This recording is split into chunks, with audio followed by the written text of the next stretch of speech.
Hello friends, I'm Heather Morgeau, and I'm talking today about the march for the children and the counter protest, what I've learned so far, what I understand, what is still unknown.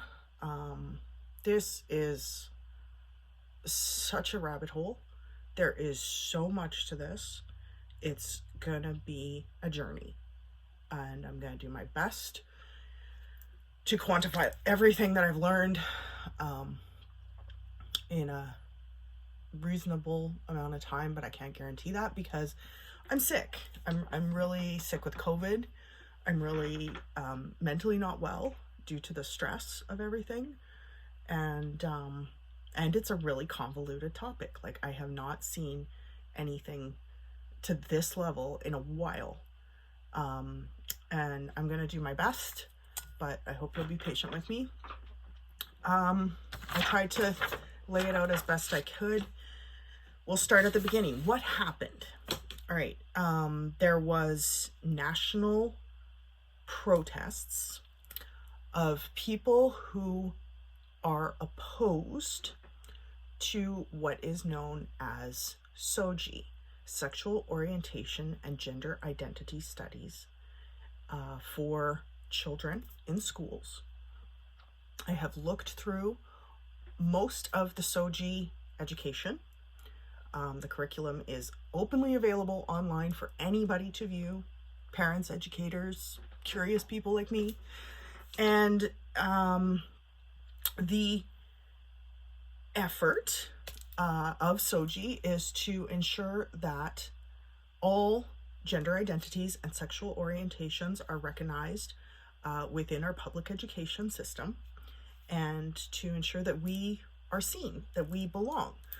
And it was originally created as an effort to end some of the abuse and harassment that people like me, people in the LGBTQ 2S plus community experience.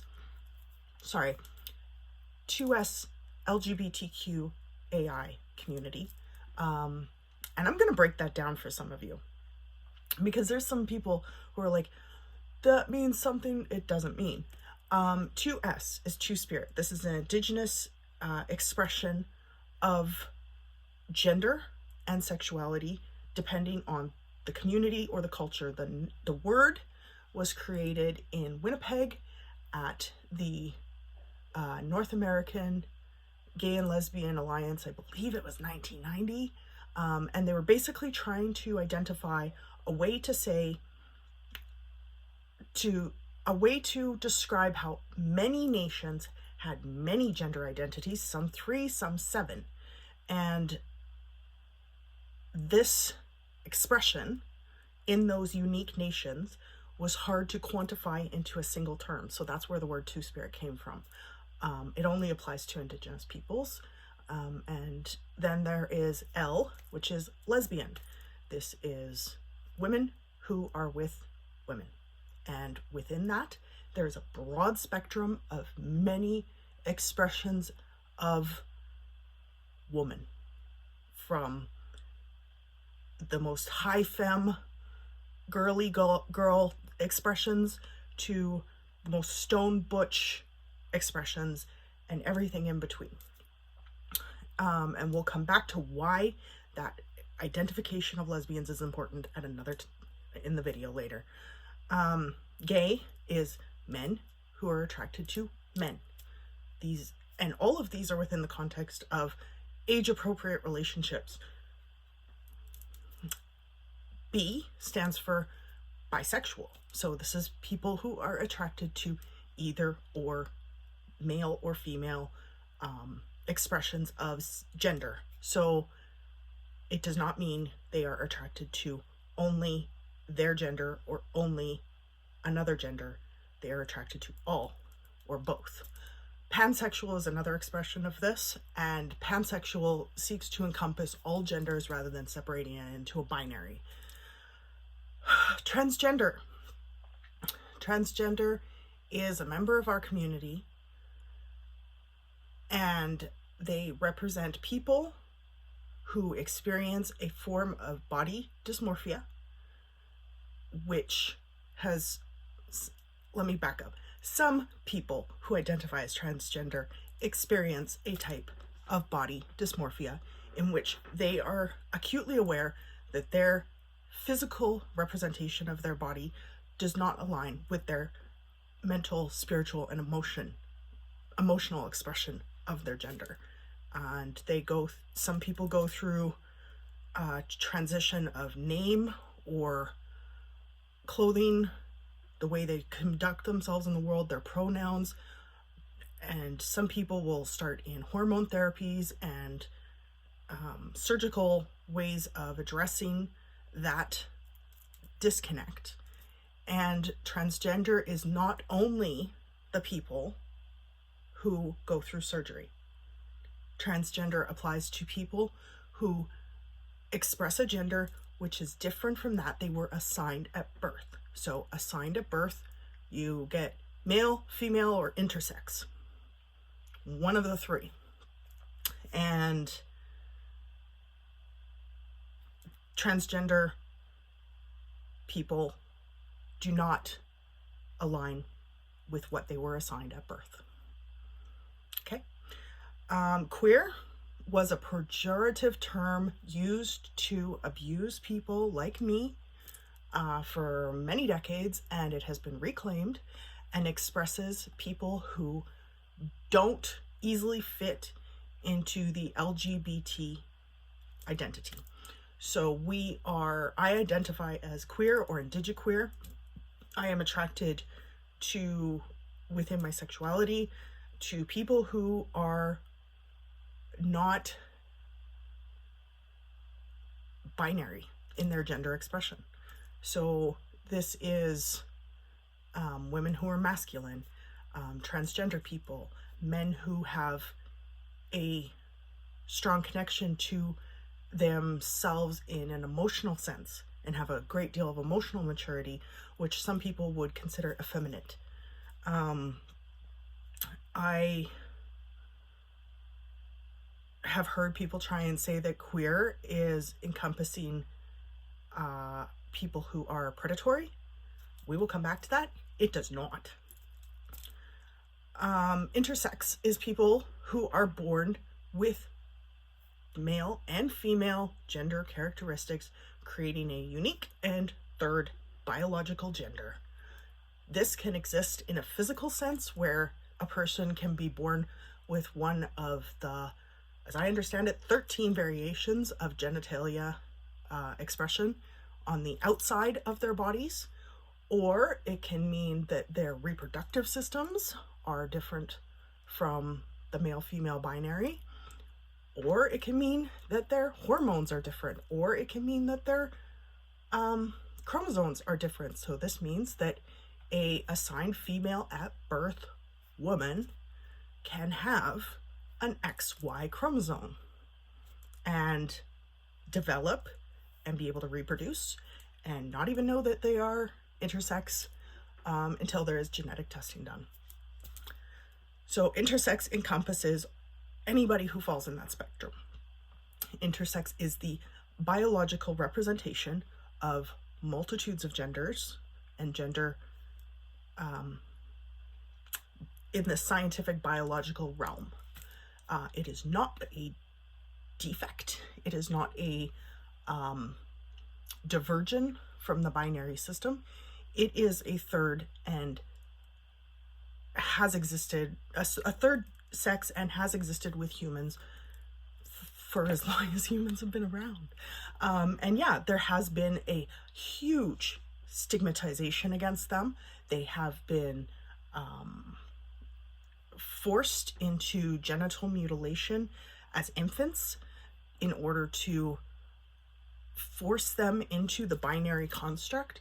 They have been subjected to a gender that was not theirs in order to make the parents more comfortable. They have been lied to and not told about these surgeries as children. And lots of people who are facing reproductive struggles don't find out that they are intersex until they do genetic testing to find out why they can't reproduce. And so this is a minority of the population when you look at the large binary system, but that does not make it a deviant diversion from what our human nature is. Within many of the animals within this planet and plants and organisms, there are multitudes of genders and sexes and reproductive techniques, and humans are not limited to the binary.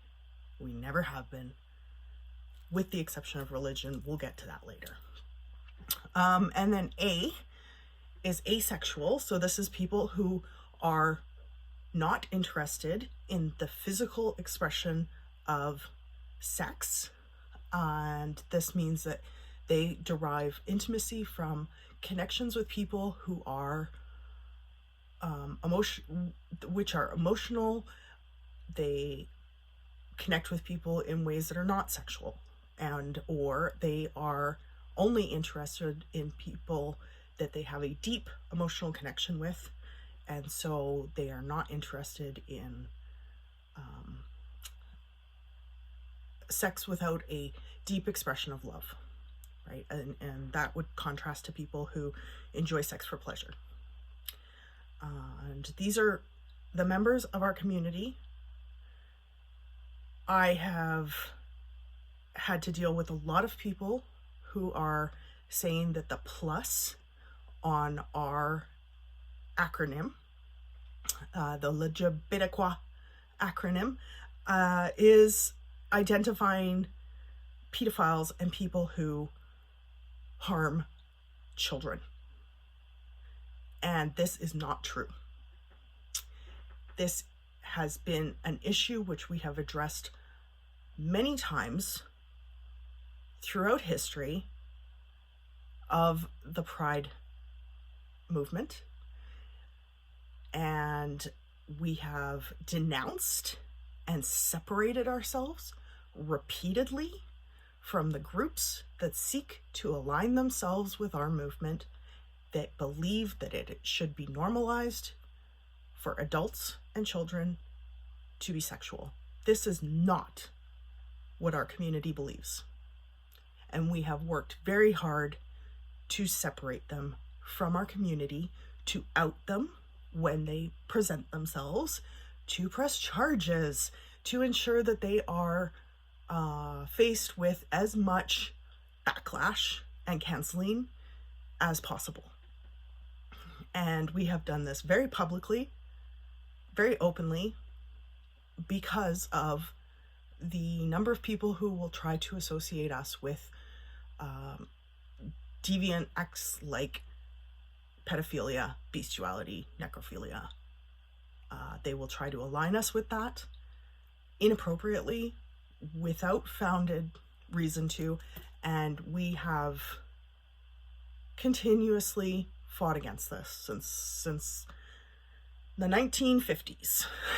From my research, has been the first recorded instance of the LGBTQ community rising against these groups and saying, we don't want anything to do with you. You do not belong to our community. We do not want you in our community. Go somewhere else.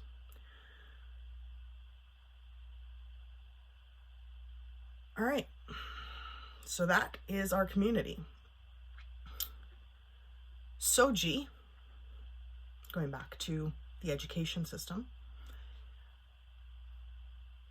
attempted to bring Canadian education in line with the Canadian Charter of Rights and Freedoms, which states that all people are equal under the law, regardless of gender, sexuality, race, religion, etc.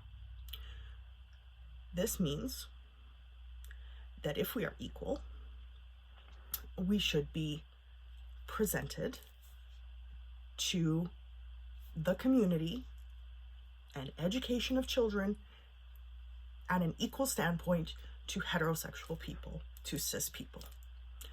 So in a school, every single one of us probably did an exercise in kindergarten where they said, draw your family. Tell us about your family. We're going to celebrate how everybody's family is different and similar. So that's still going on. And now, instead of telling the kid that has two moms or two dads or a trans parent or a non-binary sibling that they should just sit down and be quiet and not talk about that, we are giving them space to say, I have two moms. I have two dads. My sibling is non-binary. I identify as non-binary. And we are ensuring that children can express this at an age-appropriate understanding level in order to bring them in line with the Canadian Charter of Rights and Freedoms. Our public education system, a socialist system paid for by your tax dollars, is there to ensure that everyone who lives in this country is well educated in the fundamental principles of what makes Canada, Canada. This also includes learning about different cultures, learning about different religions, learning about history, learning about Indigenous history, learning about Indigenous worldviews, learning about the worldviews of other cultures.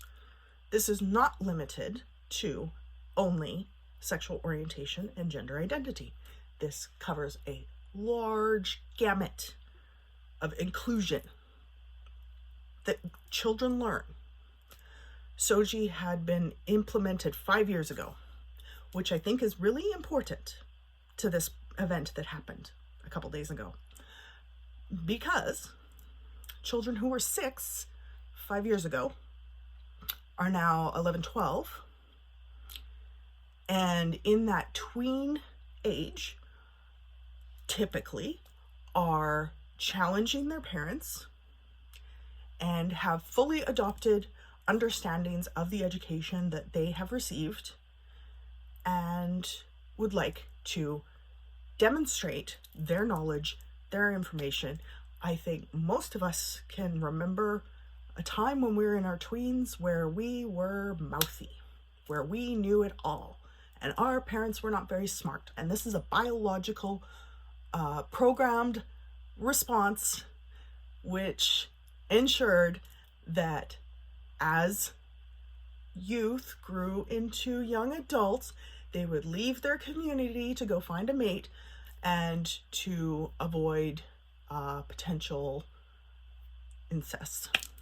That's why teenagers are confrontational and challenge their parents. This is a good thing. This is a biologically programmed reaction to our parents, which many of us experienced, which is good. Unless you're trying to control your children and mold them into little versions of yourself, or indoctrinate them into a belief system that they don't want to be. So that's what SOGI is. And the protest was a gathering of, from what I can see, 6 different factions who have come together to oppose SOGI being incorporated into education systems. The rhetoric that they are using is cherry-picking non-approved literature, some of which was and some of which was not given to children, and saying that this is part of the SOGI education system, which it is not. The one that is quite viral around Canada is the Planned Parenthood ABCs. This was presented, rejected. Somehow a kid got a hold of it anyway. And we're not sure how, and we're not sure why. And it's not part of the curriculum.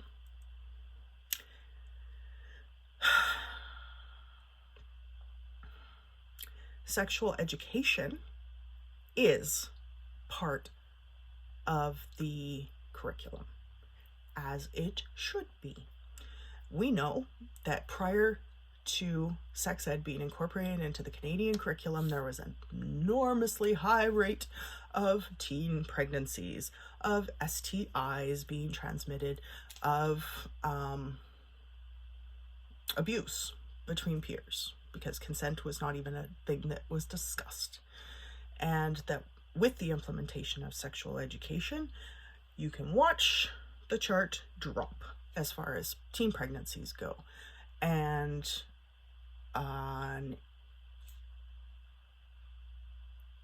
this is a great example of how education has addressed what was regarded as a social problem. I'm not going to get into how teen pregnancy is or is not a social problem, but I do feel it is important for children, youth, and teens to have age-appropriate education about the hormonal changes that they will undergo, the reproductive system, the gender identities which exist, all of them, the understanding that there are multiple biological gender sexes, and that there are multiple sexual orientations. The reason I feel this is important comes back to consent. If a child is not aware of a potential harm, they cannot stand up and say no. If a child has not been taught that they can be harmed by any gender, they will not stand up and say no. If a child reaches a certain age where they are starting to, well, I mean, most of us knew in grade 1 that we were different than the other kids. And in order to feel a sense of belonging and safety, it was important for us to be able to find representations of ourselves. Growing up, I'm 41, I did not have any examples of that.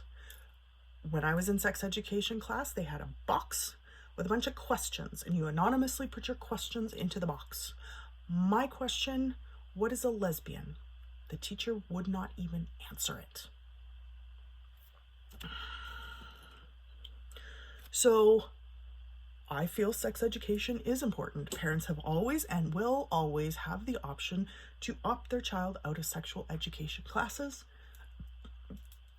in respect for different cultures, different religions. This has always been an option within public education and continues to be. What is new is GSAs, gay straight alliances. So children who are aware that they are within the 2S LGBTQAI IA community can reach out to a GSA and find support. Especially important for children who are growing up in homes where they know that their parents are not going to be accepting, and they will risk psychological, physical, or emotional abuse by coming out to their parents. So within SOGI and within this education, it does say that unless there is a concern of physical harm to the child or by the child, there is no reason for a teacher to disclose gender identity, sexual orientation, or pronouns to the parents. Parents are upset about this. If you were a parent who was safe for your child to express themselves to, this is not an issue. If you are a parent who has made it very clear that no child of mine is going to be a ... then yeah, they're not going to disclose it to you. Thankfully, conversion camps have been banned in Canada. So now when kids are outed, their parents cannot force them to go to a religious indoctrination, which causes added shame. So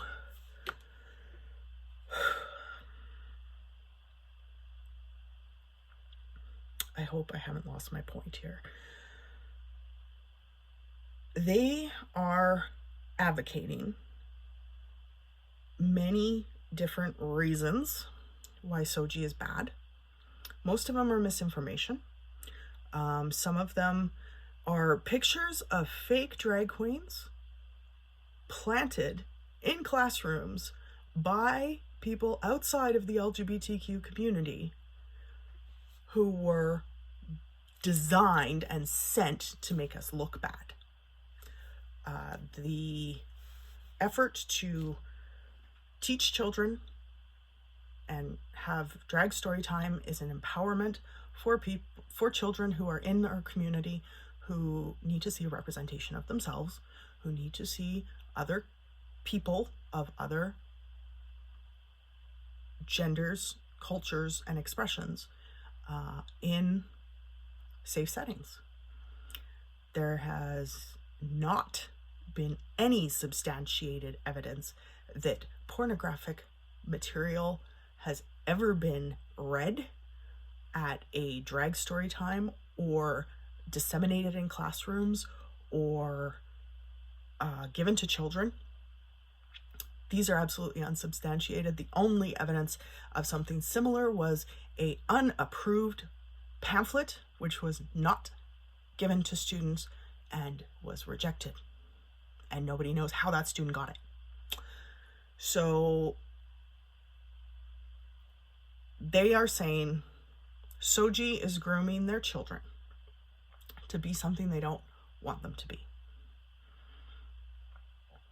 Who are they? All right. So the 6 factions that I have been able to identify within this situation consist of the anti-vax COVID convoy group.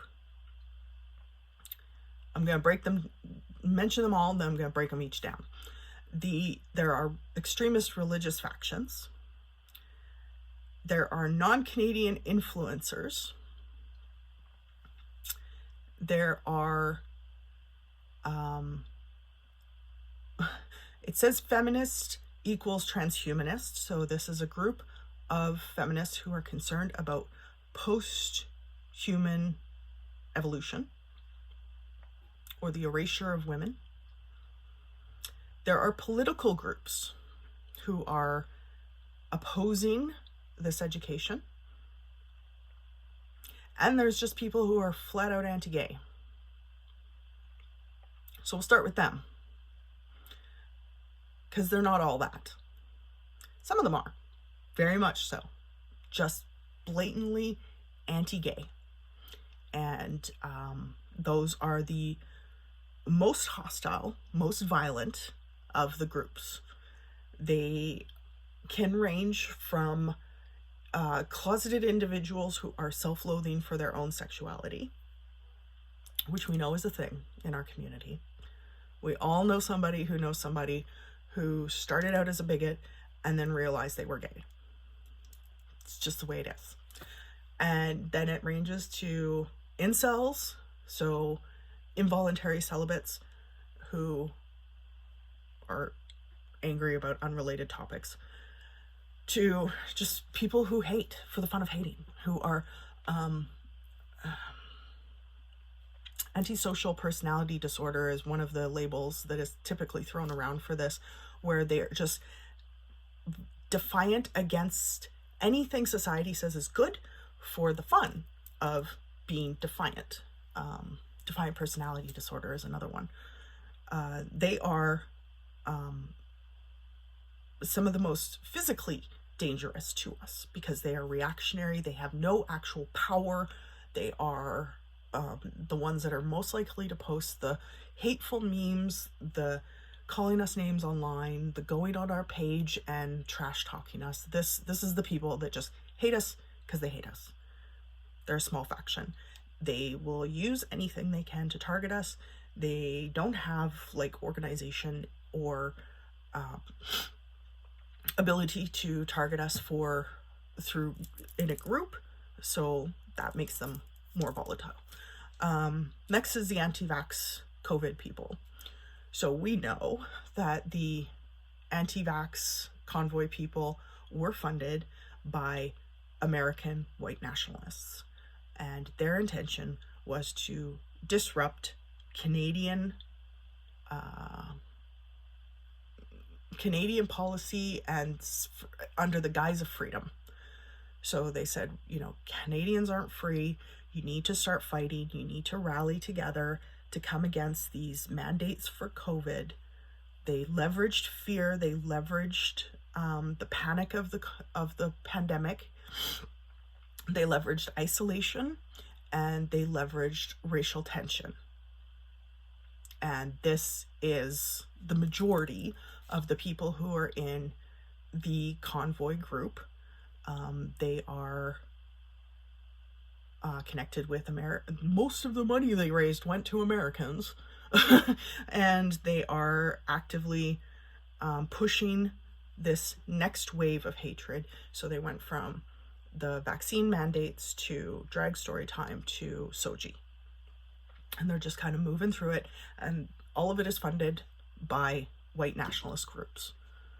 And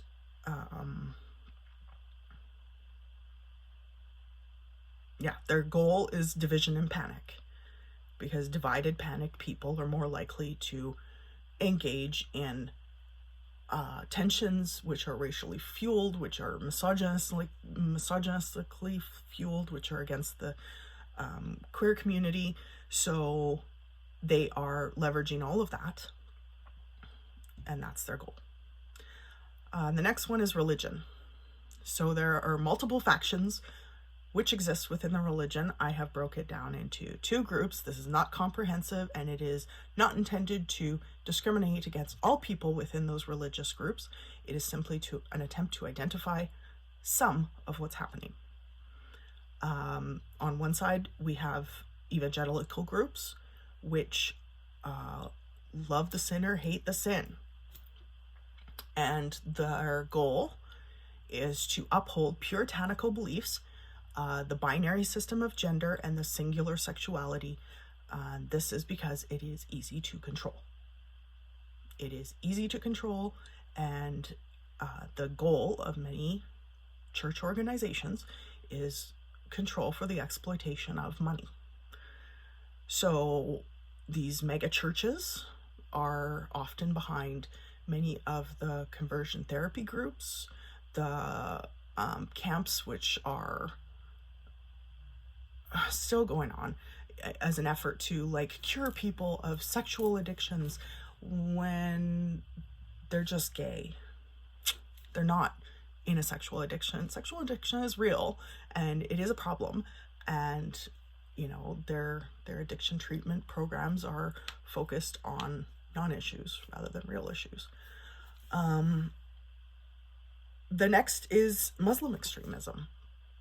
This is not attempting to paint all Muslims as part of this movement. This is a small faction who have extreme views which dictate that they are intended to that they are in ownership of their children, and that they must dictate to their children how they live their lives. And it's more than I know about, so that's all I'm going to say about it. But it is not all Muslim people. It is a small faction. And again, it comes back to misogyny, control, binary dogma. And that's the religious corner of it. The non-Canadian influence we touched on a little bit with the COVID white nationalists, but this also includes religious groups from other countries. So you got people from Texas coming to Alberta to help perpetrate this agenda. And others, right? They're not, and it's mission trips, so it's a tax write-off. They don't have to pay for it. So there is a large number of non Canadian influence that is coming here with the intended goal of changing our system. So it's a type of colonization, right? And we're seeing it in other places in the world right now. So these other countries look at Canada and they see that we have open and free healthcare, which includes fertility options, including birth control and abortion, available to anybody, and that we offer counseling and therapy to anybody, including transgender people, and that includes affirming treatments to help them with their body dysmorphia, and that our schools are inclusive. Our Canadian Charter is inclusive of other religions and other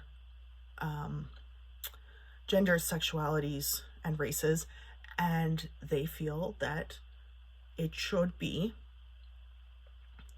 white. They feel it should be one religion and one race, not necessarily only white. But these are foreign influences. They are attempting to erode the foundational structure upon which Canada was established. And the foundational structure upon which Canada was established was originally put forth by Indigenous communities to be inclusive and accepting and welcoming. That's what we did when settlers showed up on our shores. So we welcomed them and we took care of them. And that's what we still do today. The feminist transhumanist. This one's fun. Just give me a moment.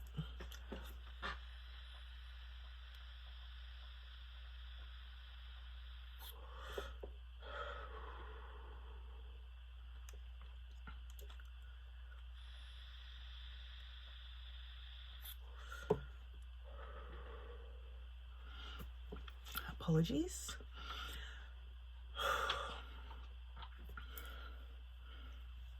There are two factions within the feminist movement of concern.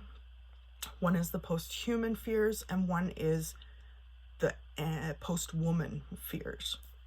So I'll touch on the post-woman fears first, but they are kind of interconnected.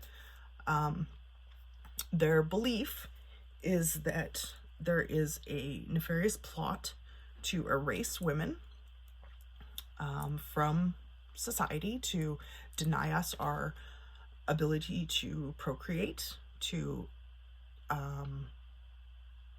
remove our protections, remove our rights, remove everything that we have worked so hard to establish in our freedoms, by allowing trans people to exist in society. Their fear is also that big pharma, tech, and bankers are attempting to leverage a broken society of people by telling them that they're just transgender and just need to go through augmentation of surgical and technological advancements in order to address this problem, so that we can engage in interplanetary travel, because we've already colonized the Earth. So we need to separate ourselves from our bodies in order to be able to travel the galaxy and colonize other planets. Yeah.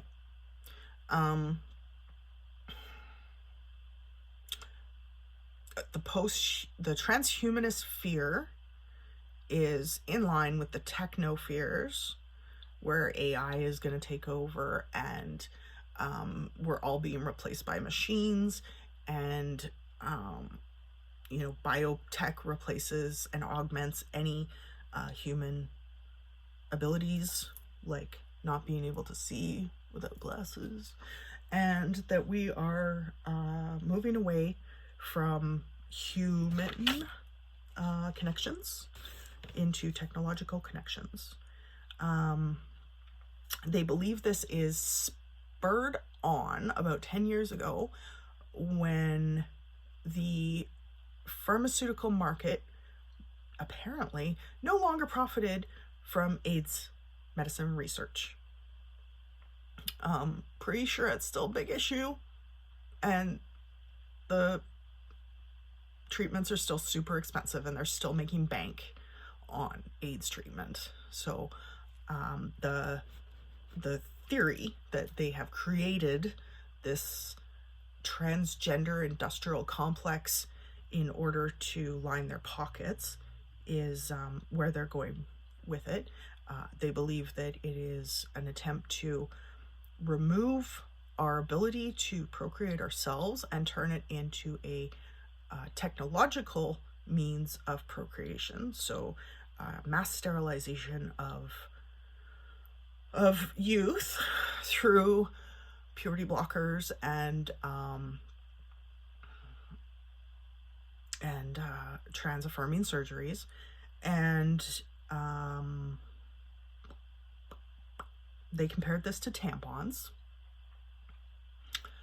So basically they were saying that, once upon a time, a woman didn't have many options to go to work because once a month they would have their cycle, and they didn't have any options on how to manage their cycle until tampons were invented. And we didn't get a say on whether or not tampons were invented. And we were just forced to accept them. And now we're forced to work. And that this transhumanist thing is the same.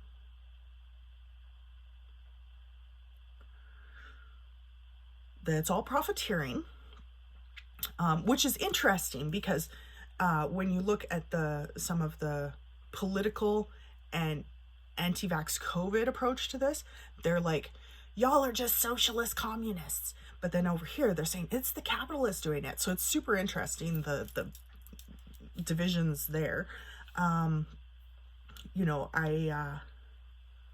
They also mentioned that, other forms of body dysphoria are not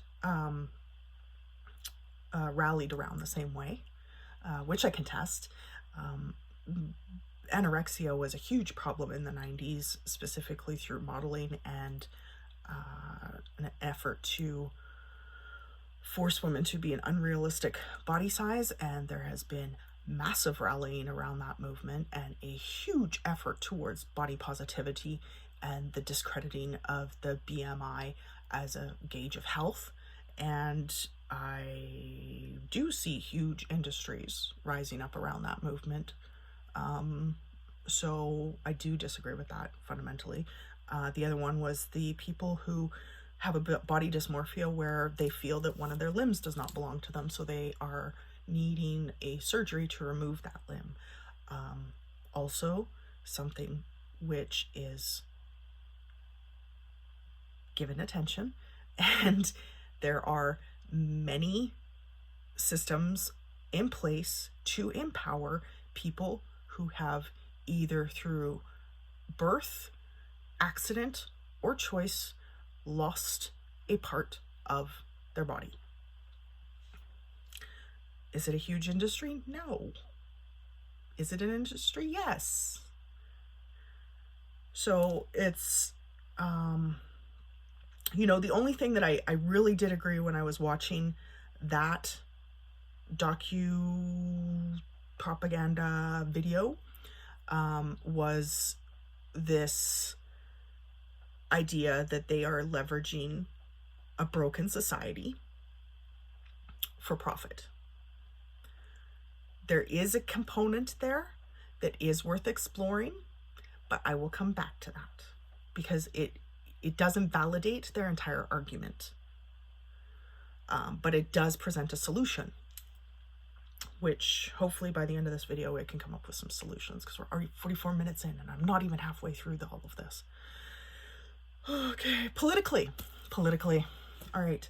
So there are conservative groups which seek to discredit this movement of equality entirely.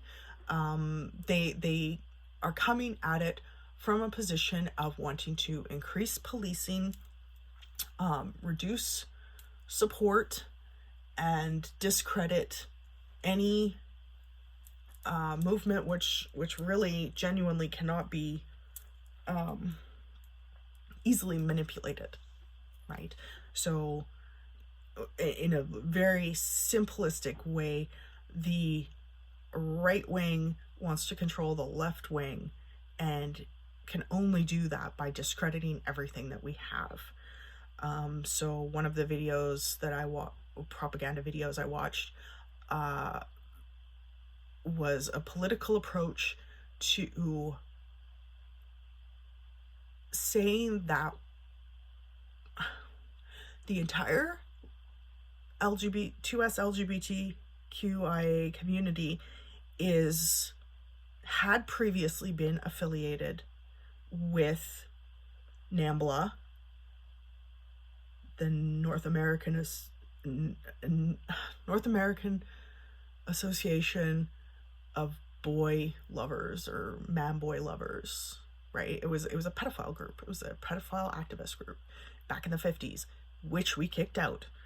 And then later in the early 2000s, MAPS, Minor Attracted Persons, attempted to align themselves with us, and we kicked them out.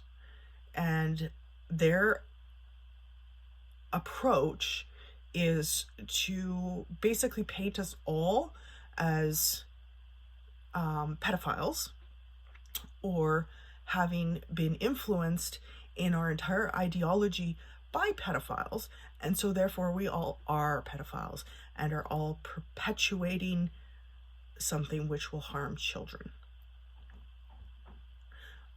Which is interesting, considering that many of those political groups are somehow, or political people are somehow affiliated with known predators. Right? Like that's what blows my mind about a lot of this, is some of these groups are directly tied to known child trafficking systems, like the church. And it blows my mind that they're sitting there saying that we are evil incarnate, because within all factions of all sexualities, there have been predators, whether they are heterosexual or homosexual, and their church had 330,000 allegations. And instead of the Vatican standing up and saying, we're going to take down the systems that protect these predators, instead they changed the way that they hire them so that they're no longer employees of the Vatican. So if someone gets harmed, they can't sue the Vatican. Instead, they are contractors of the Vatican. So therefore, they are individually responsible for anything that they do and can more easily be moved around to different locations. Right? So like, it's a perfect example of how these systems have actively engaged in harming children and perpetuating systems which protect the predators, yet they're trying to paint us as that. It's clever, really. When you look at it, it's very clever, right? Like, oh, don't look at what we're doing. Look at them. Oh my God, they are so bad. They're doing all this stuff that you really need to stop them from doing. Us? That? Oh no, it's fine. We already dealt with it. It's good. Go get them. Right? Like, that's so smart. Because it worked. Within the political realm, we are also seeing international influence. So there's been a few examples of so-called drag queens which have gone up and inappropriately exposed themselves to children. Some of those are contested as fake images, not even real images of what they say is happening. And in other cases, those individuals have been identified as not part of the queer community. So who are they? And what are they doing in drag if they're not part of the drag community? And what we're seeing is that some of those individuals that are posing as drag queens and making themselves inappropriate in front of children are actually affiliated with some of these political systems, these government systems, and being put in those situations, staged situations. So, super interesting mix of folks that have all come together to stop this education system which upholds the Canadian Charter of Rights and Freedoms. And they do so under the banner that our children should not be exposed to inappropriate material. We can all agree with that. Everybody does not want to see children exposed to inappropriate material. The idea that we are grooming them to become gay or to become trans or to become more easily manipulated targets of abuse is wrong. And if it were a valid concern, could be addressed in a very different way. So, some of the parents are basically saying, my child should not learn about anything other than boy or girl at all. What they're essentially saying is that they want their child ignorant of the realities of living in a society like Canada, where there are rights and freedoms protected for all genders, which includes non-binary trans people and people who are gender non-conforming and two-spirit. That is how things are done here. If you do not want your child to learn that that exists here in Canada, you do not have to put them in a public education system which is mandated to uphold the Canadian Charter of Rights and Freedoms, which includes us equal under the law. You could instead choose to homeschool, put them in a private school. If a private school does not meet your expectations of religious identity, you can start a school. I don't like segregation. I don't think it's a great idea. But if that's the best choice for your child, you are free in Canada to make that choice. It is not acceptable to tell everyone else that their children are not allowed to learn this material because your religion or your beliefs prevent you from teaching your child that I exist. You can't erase us. The law says so. If you want to erase us, you need to find a different way to do it within your power of your family.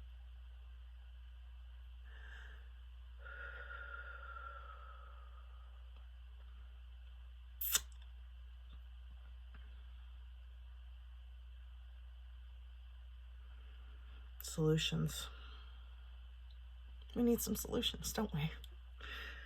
Because at the end of the day, I mean, we got like 6 groups here, factions, that have come together, and they have basically chosen to target our minority community that is still struggling for equal rights and freedoms. And they are targeting us because they feel that their rights are infringed upon because children are taught that we exist, that we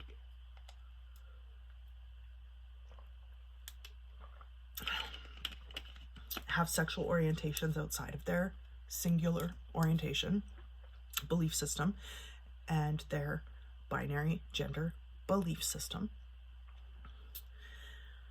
And so we need a solution, right? Is the only solution that they go find a different way to educate their children? I'd like to think that there's more options. And I'd like to address those after this washroom break. Bio break!